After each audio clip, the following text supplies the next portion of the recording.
bom? Vou tentar ser o mais rápido e objetivo possível, tá bom? Abra sua Bíblia em 1 Coríntios capítulo 15, vamos retornar para esse texto que nós já vimos na última semana, na última quarta-feira, quando falamos aqui sobre os fundamentos bíblicos para a vida da igreja, 7, né? E ali falamos sobre, começamos a falar sobre a questão do Evangelho, tá bom? Hoje, nessas prioridades bíblicas para a vida da igreja, esses fundamentos, eu vou trabalhar ainda o tema do Evangelho, mas eu vou ampliá-lo, tá?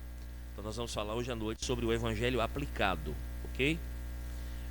Vale a pena lembrar que nós já falamos aqui sobre paixão pela adoração, falamos sobre amor pela pregação expositiva, falamos sobre a prioridade que é dada à adoração em Deus em todas as áreas da vida, na ética cristã. Na semana passada nós começamos a olhar a centralidade do Evangelho na vida de uma igreja local saudável, uma igreja bíblica. E ali nós dissemos que uma congregação local saudável de crentes é caracterizada por membros, né, por pessoas, por cristãos que entendem o Evangelho e que entendem que o Evangelho ele é o poder de Deus para a salvação. Então, o que eu quero fazer hoje à noite, irmãos? Eu quero dar um pouco mais de explicações e aplicações acerca do Evangelho, tá? Por quê? Porque falar do Evangelho é muito importante. Falar da centralidade do Evangelho é de suma importância para a igreja. E na verdade, uma congregação local saudável de crentes, ela é uma congregação onde você deve encontrar pessoas, crentes, que compreendem o quê? A centralidade do Evangelho, tanto para a vida cristã, quanto para o ministério da palavra. Tanto na maneira como nós vivemos as nossas vidas, né, com Deus, quanto quando nós desenvolvemos a nossa missão como igreja no mundo. Então vejam que toda congregação local saudável, seja bíblica em seu caráter, ela é caracterizada por membros que possuem uma compreensão, digamos assim, profunda, uma compreensão robusta da mensagem do Evangelho, que apreciam essa mensagem do Evangelho e que procuram, acima de tudo, viver a mensagem do Evangelho, dando um testemunho acerca disso. Então hoje, a título de uma rápida exposição, uma aplicação contínua acerca do Evangelho, eu quero examinar com vocês 3 coisas que nós aprendemos aqui em 1 Coríntios capítulo 15, verso 1 a 4. Eu vou ler o texto e acompanhe mais uma vez. Deixa eu só voltar para esse texto com vocês. Paulo diz assim: irmãos, venham lembrar-vos o Evangelho que vos anunciei, o qual recebestes e no qual ainda perseverais. Por ele também sois salvos, se retiverdes a palavra tal como vos-la preguei, a menos que tenhais escrito em vão. Antes de tudo vos entreguei o que também recebi, que Cristo morreu pelos nossos pecados, segundo as Escrituras, que ele foi sepultado, ressuscitou ao 3º dia, segundo as Escrituras. Então veja, nós aprendemos nesse texto que o Evangelho é específico, o Evangelho ele é objetivo e o Evangelho ele é suficiente. Entendendo isso, eu vou voltar rapidamente a essas 3 questões com vocês. Eu quero olhar 4 substitutos que são frequentemente oferecidos em lugar do Evangelho, que na verdade confundem o Evangelho, que confundem as pessoas acerca do Evangelho, elaborando então 3 das grandes verdades que são apresentadas em 1 Coríntios capítulo 15, versos 1 a 4, tá?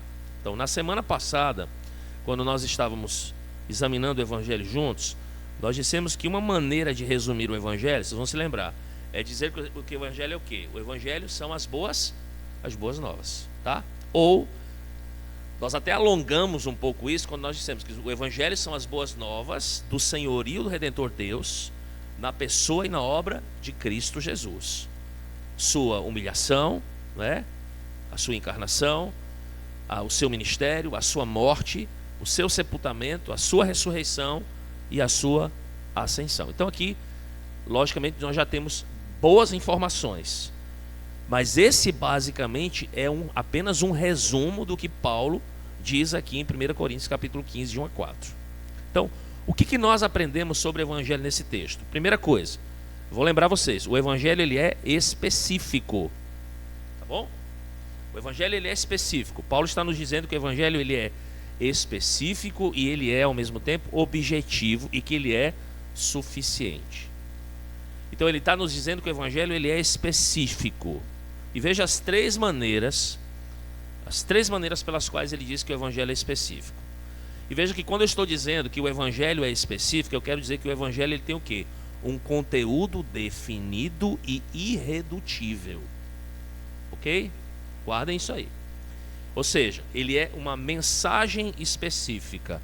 Ele não é uma vaga mensagem. Às vezes nós dizemos a alguém assim: olha, o Senhor te abençoe. Isso é uma frase bíblica, não é não? É um jargão bíblico. Ó, Deus te abençoe, meu irmão. Não é assim? Só que o que acontece, irmãos? Se nós paramos e quando a gente chega para um irmão e dizemos assim: olha, Deus te abençoe. E se nós perguntássemos: o que você quer dizer com abençoar? Talvez a gente possa pensar assim: será que eu quis dizer mesmo, né? Porque abençoar é uma daquelas palavras, irmãos, que nós usamos com tanta frequência que às vezes ela já não soa com tanto conteúdo quanto nós pensamos, tá? Só que não é assim que Paulo está usando o evangelho aqui. Paulo está enfatizando o grande conteúdo do evangelho de 3 maneiras. Primeiro, olhem comigo para o verso 1. E veja, ele diz assim: eu, irmãos, venho lembrar-vos do evangelho que vos anunciei, o qual recebestes e no qual ainda perseverais. Ou seja, eu vos dou a conhecer o evangelho que eu vos anunciei. Em outras palavras, está lembrando que o evangelho é uma mensagem que ele realmente pregou, que ele realmente proclamou. E, portanto, o evangelho tem um conteúdo definido, ou seja, o evangelho é uma mensagem. Segundo, olha para o verso 2. Ele diz: por meio do qual também fostes salvos. Não é isso que ele diz?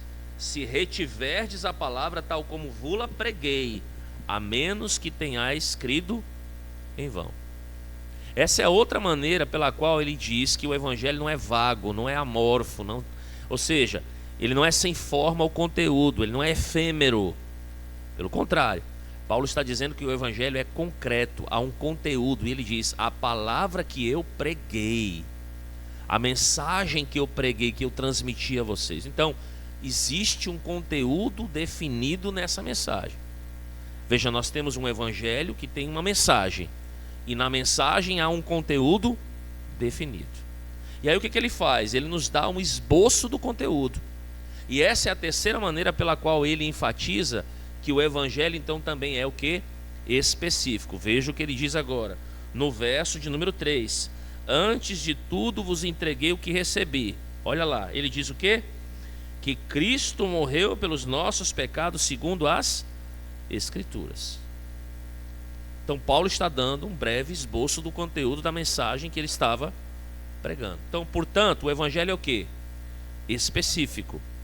E isso é importante, irmãos, porque quando nós olhamos para isso, nós então conseguimos fazer um contraste com 4 coisas que muitas vezes estão substituindo o evangelho.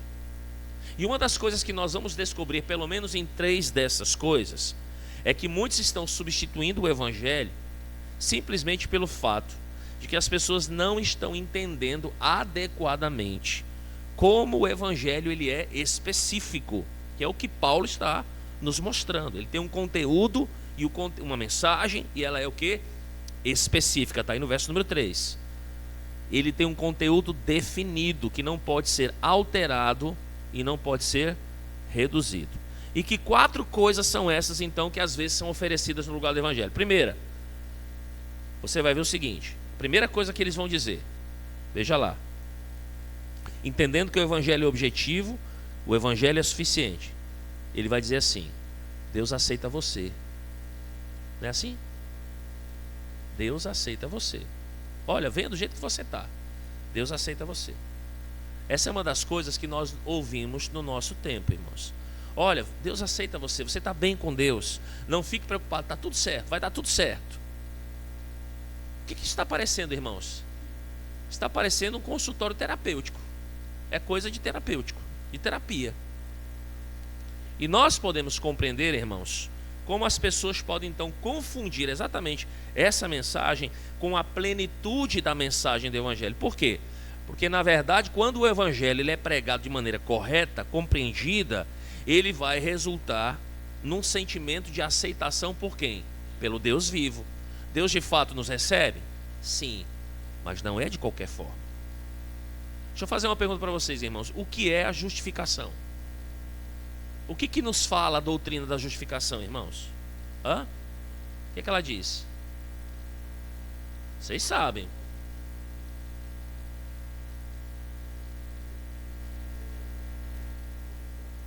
Isso. Então, a doutrina da justificação diz que o justo se ofereceu pelos injustos e por causa da justiça do justo, a sua justiça foi imputada a quem? A nós. Então nós somos tidos como justos, aceitos como justos, em razão da justiça de quem? Nossa? Não. A justiça de quem? De Cristo. É assim que Ele nos aceita. Vocês percebem? Não é simplesmente, vem do jeito que você está que eu vou te aceitar. Tá tudo bem, tá tudo muito bem, tá tudo muito bom. Não se preocupe com nada. Não. O processo de aceitação que Deus ele faz com que ele receba o homem é baseado exatamente no que? Na justiça de Cristo. Ele só o aceita mediante a justiça de Cristo, mediante a sua misericórdia, por causa do que Cristo fez. Aí, inclusive a Bíblia vai dizer que nós somos aceitos no amado. Sim, o evangelho resulta na aceitação de Deus, sim, mas não como o mundo ensina. Vocês percebem a mudança, o contraste? Agora, é claro que essa mensagem de aceitação, ela é atraente. Por quê, irmãos?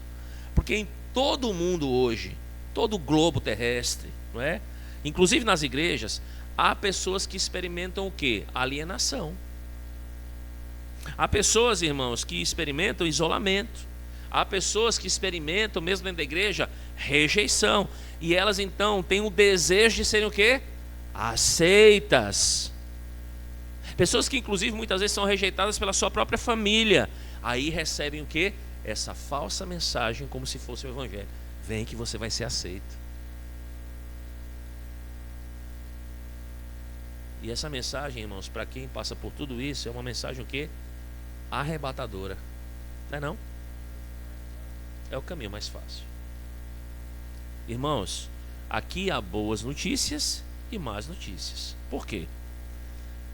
Porque aí você pega o evangelho. O que o evangelho faz? Ele confronta você com uma realidade pior do que essa. Ao mesmo tempo que ele promete o quê? Uma aceitação muito mais gloriosa do que essa.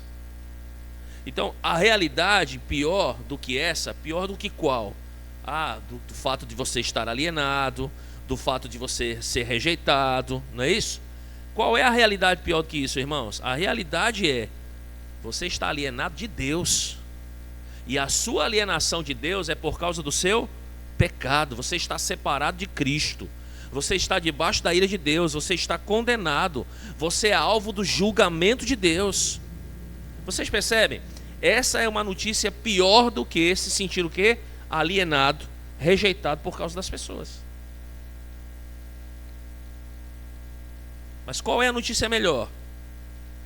É que a aceitação que é promovida de forma equivocada, não pelo evangelho, ela é ínfima diante da aceitação que é promovida pelo evangelho. A aceitação é muito mais gloriosa, irmãos. Por quê? Porque, como nós dissemos aqui, o homem, quando é aceito na presença de Deus, é aceito pelo Deus vivo e verdadeiro, ele é aceito na pessoa do seu filho, ele é declarado justo. Um Deus que não poupou o seu próprio filho, para que essa pessoa pudesse ser o quê? Adotada na família. Ainda que ele seja rejeitado por todos, ainda que a sua própria família o rejeite e o abandone, Deus jamais fará isso. Deus o recebeu para quem? Para si, o aceitou para si. E essa aceitação de Deus é algo que o homem jamais imaginou. Olha que coisa interessante, jamais sonhou. Ela é muito mais gloriosa. Não é uma aceitação meramente superficial, social, de um grupo, não é, irmãos. É uma aceitação extremamente profunda. Profunda. Mas o que as pessoas gostam de ouvir? Acerca dessa aceitação superficial. Superficial. Então essa é a primeira coisa. O evangelho está sendo trocado por isso, irmãos. Qual é a segunda coisa? Essa aqui Essa aqui eu acho que até que não preciso nem dizer, talvez vocês me dissessem. Qual é uma outra coisa que nós ouvimos em lugar do evangelho, hein, irmãos? Está estampado aí às vezes nos carros. Qual é? No vidro dos carros, nas tampas traseiras, qual é? E tem essa também. Essas eu vou já falar. Deus é amor. Não é não? Deus é amor. A segunda mensagem que nós ouvimos com maior frequência, qual é? Deus é amor. E nós ouvimos isso, irmãos, de formas muito diferentes, mas a mensagem basicamente transmitida é a mesma. Olha, você precisa entender que Deus ama você. Deus ama você. Irmãos, existe uma verdade gloriosa sobre o amor de Deus? Sim. Se você estudar o livro de Efésios, como a gente está estudando, e a gente chega, por exemplo, como a gente já chegou, né? No começo de Efésios capítulo 3, o que nós vemos ali, irmãos? A compreensão de que Deus nos ama tanto quanto ama o seu Filho unigênito. Que amor, irmãos. Olha, a Bíblia diz que Ele nos amou de tal maneira que não poupou o seu Filho único. Por amor de quem? De nós pecadores.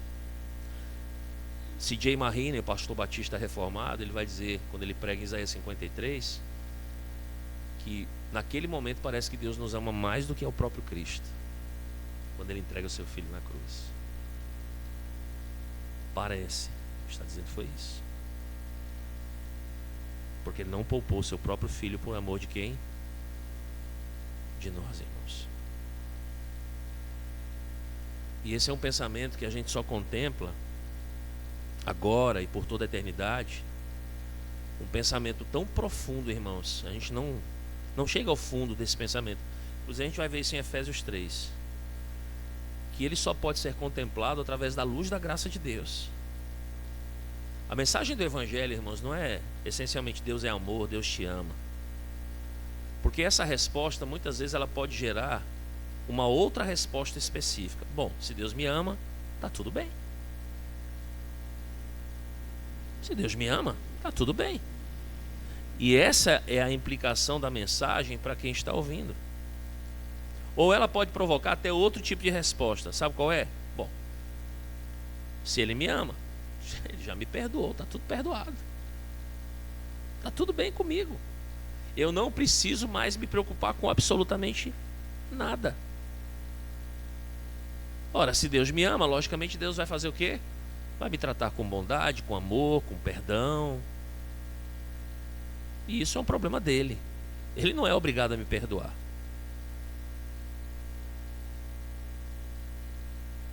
Esse não é o Deus amoroso, irmãos, que nós conhecemos. Não é assim.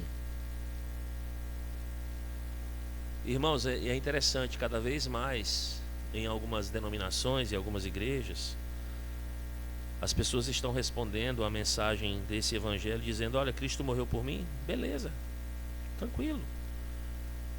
Então qual é a implicação disso? Bom, eu sou um cara legal, né? Cristo morreu por mim. Principalmente para os jovens. Mas, irmãos, nós não vemos isso no evangelho.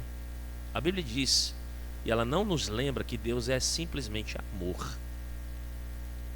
A Bíblia diz que o amor de Deus é um amor o quê? Santo. É um amor santo. Derek Thomas, teólogo, comentarista, nos lembra muitas vezes que nós não podemos resumir o evangelho simplesmente com Deus nos ama. Nós lembremos que Deus nos ama às custas do seu Filho Jesus Cristo. Então não é de surpreender que o apóstolo Paulo em Romanos 3 nos mostre de fato o quão bondoso e o quão misericordioso é Deus. E Paulo sabia disso, irmãos. Paulo sabia disso por experiência, porque se Deus não tivesse sido misericordioso e amoroso com ele, Paulo teria sido uma mancha negra em algum lugar. Paulo continuaria matando, Paulo continuaria fazendo mal, assassinando, inclusive em nome de Deus. Paulo continuaria morto em seus delitos e pecados, legalista, continuaria sendo um perseguidor da igreja de Cristo se Deus não tivesse amado e sido misericordioso. Paulo teria sido, irmãos, como alguns vão dizer, um monte fumegante de cinzas no caminho para Damasco.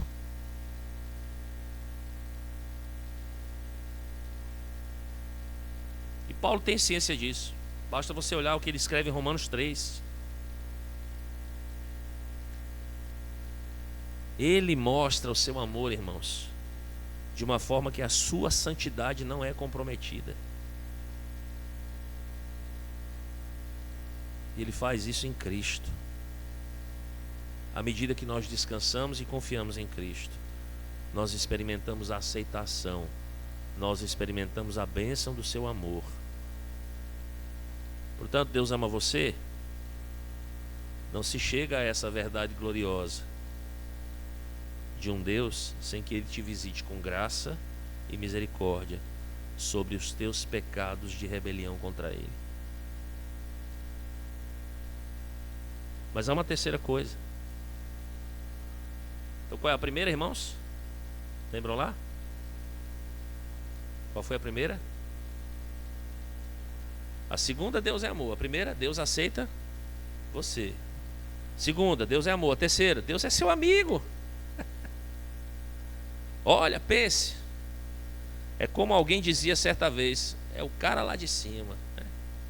Gente boa, meu amigo. O substituto para o evangelho é essa mensagem: Deus é seu amigo, Jesus quer ser o seu amigo.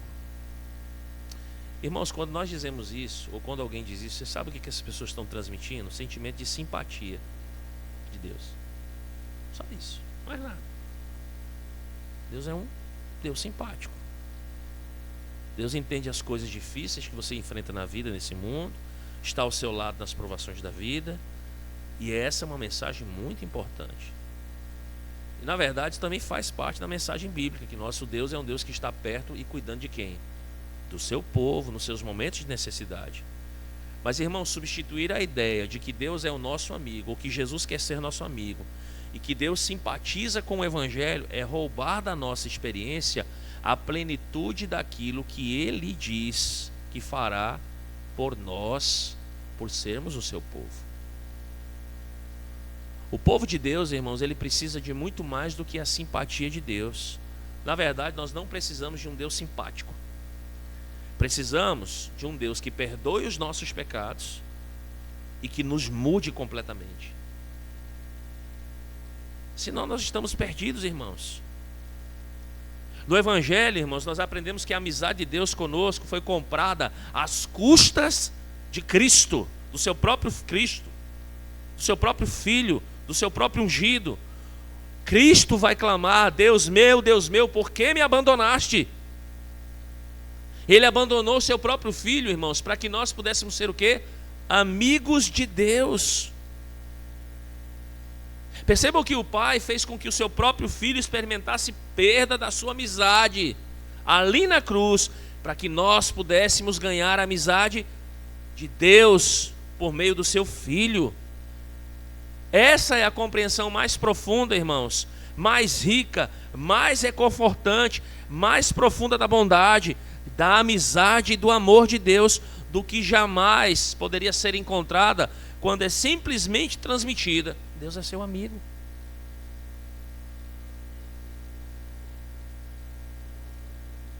Não. Pelo contrário, né, Ayrton? Não tem compromisso nenhum, né? Não há. Não. Oi, minha irmã.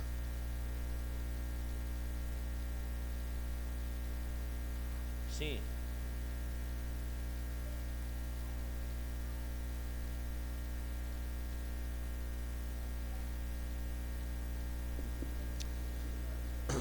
Minha irmã, deixa eu só abrir aqui um parênteses para lhe dizer uma coisa. A maioria, eu não vou ser taxativo e dizer assim, 100% que eu não posso fazer isso. Eu acho que o 100% a gente só aplica a Deus. Deus é perfeito. Mas a maioria dos cantores gospel não conheceram o evangelho. Não sabe nem o que é evangelho. Interessante que uma vez eu estava conversando com o pastor Isaías do Jockey, e ele estava ensaiando uma música lá no Jockey para cantar. Vou até cantar aqui um pedacinho para vocês lembrarem dessa música.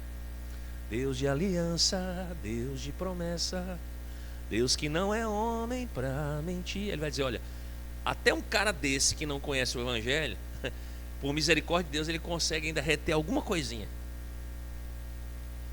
Mas a maioria, minha irmã, só presta um desserviço ao Evangelho. E ali em Barros foi uma lá. Eu me lembro desse programa, eu já vi esse vídeo, né? E ela prestou um desserviço.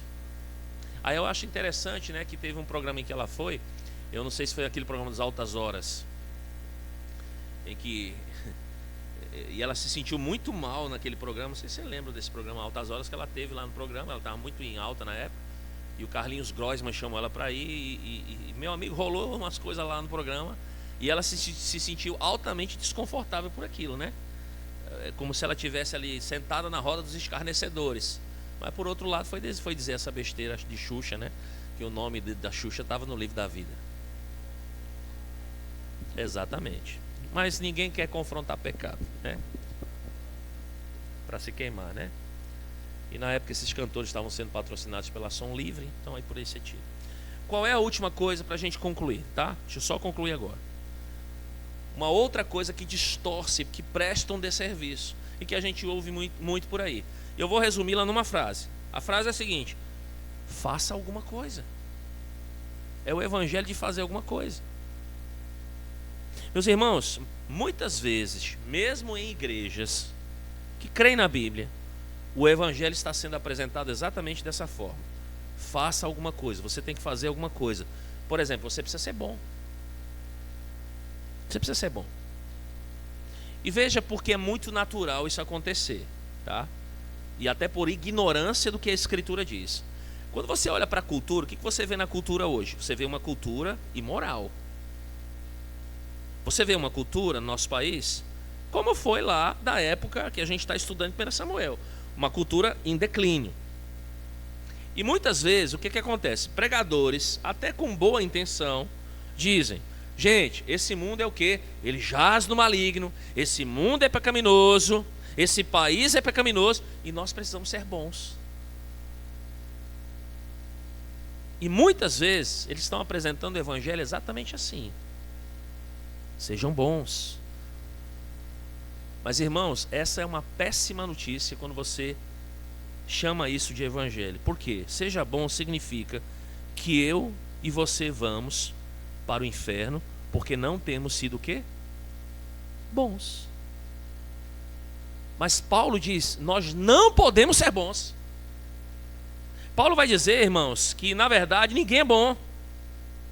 Paulo vai dizer que não há um justo sequer. Todos se extraviaram e a uma se fizeram inúteis. Todos carecem da glória de Deus, irmãos. E não há coisas boas que possamos fazer uns pelos outros. Não há coisas boas, eu estou falando no sentido espiritual, que possamos fazer para Deus. Porque ninguém é bom. Porque ninguém é bom, irmãos. Essas obras não são aceitas diante do Senhor. Não são obras, irmãos, que redundam em salvação para o homem. Elas não trazem o favor de Deus, não trazem o benefício de Deus para nós, não. Nós não somos nem capazes de amar a Deus. A Bíblia diz que para um homem regenerado ele precisou amá-lo primeiro, para que ele pudesse amá-lo depois. Nós não conseguimos amar a Deus de todo o nosso coração, de todo o nosso entendimento, de toda a nossa alma, com todas as nossas forças. Nós não somos capazes de amar o nosso próximo como a nós mesmos. Por quê, irmãos? Porque nós estamos mergulhados e mortos em delitos e pecados, somos egoístas. Nós queremos fazer as coisas do nosso jeito e nós não estamos bem. Então, seja bom. Não é evangelho.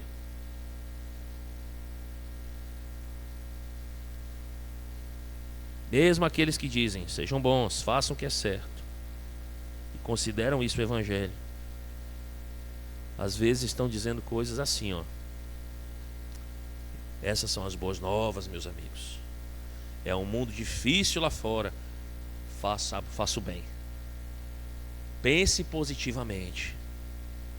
Mas, irmãos, eu chamo a atenção de vocês. Esse é o foco do evangelho? Não. Sabe por quê? Porque o foco do evangelho não está naquilo que você faz.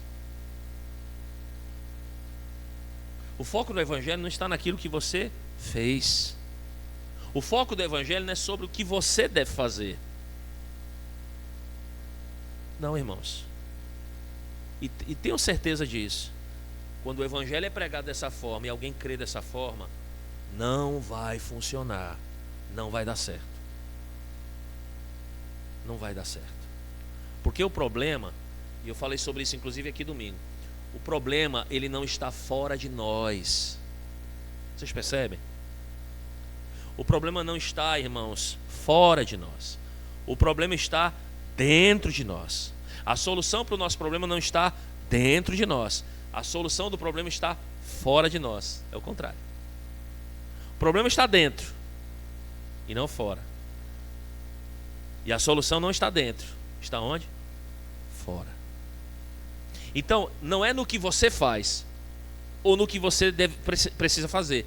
É no que Deus faz por você através de Cristo. Foi para isso que Ele enviou Cristo ao mundo. Para fazer o quê?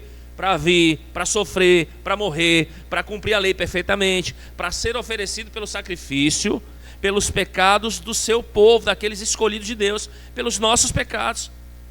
Por todos aqueles, irmãos, que recebem e descansam nele para a salvação. Todos aqueles que são declarados justos diante dele, são aceitos por Deus, são bem-vindos na família de Deus e terão comunhão com ele para sempre. Então não é naquilo que você faz, seja bom, não. É o que Deus faz. A centralidade do evangelho está no que Deus faz por meio de Cristo, não no que nós fazemos. Concluo dizendo o seguinte: uma igreja saudável, uma congregação bíblica de crentes está ardendo por esse evangelho, pelo genuíno evangelho.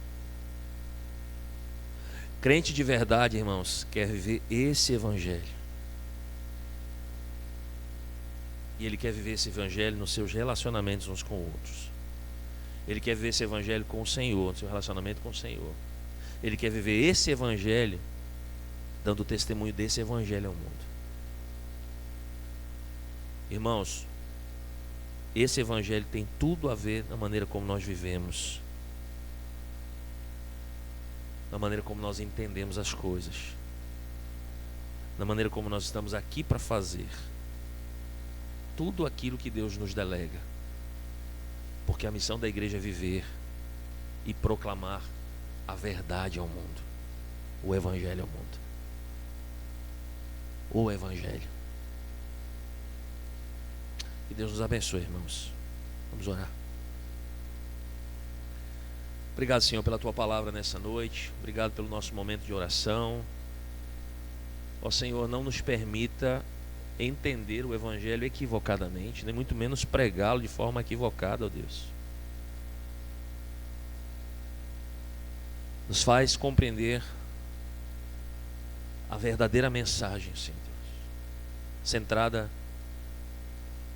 no Senhor, naquilo que o Senhor faz por meio do Teu Filho Jesus Cristo, na pessoa e na obra do Redentor e Salvador Jesus. E nos faz proclamar a verdade, viver a verdade, testemunhar acerca da verdade. Nos faz, ó Deus, confrontarmos aqueles a quem amamos, os amigos, os companheiros, com o genuíno evangelho. Não com essas mensagens que não levam a lugar algum e que não promovem e nunca vão promover transformação na vida de quem quer que seja, mas por meio do evangelho, que é o poder de Deus para a salvação. Que a cada dia que passa sejamos mais conhecedores desse evangelho. E que esse evangelho, ele, antes de sair da nossa boca, seja proclamado como a verdade do Senhor. Ele promova mudança em cada um de nós. Transformação, vida plena em Cristo Jesus. Torne esta igreja, ó Deus, cada dia mais saudável, robusta e comprometida com o verdadeiro evangelho. Em nome de Jesus Cristo. Amém. Assim encerramos, irmãos, essa noite. Boa noite a todos. Se Deus quiser, estaremos juntos no próximo domingo. Tá bom?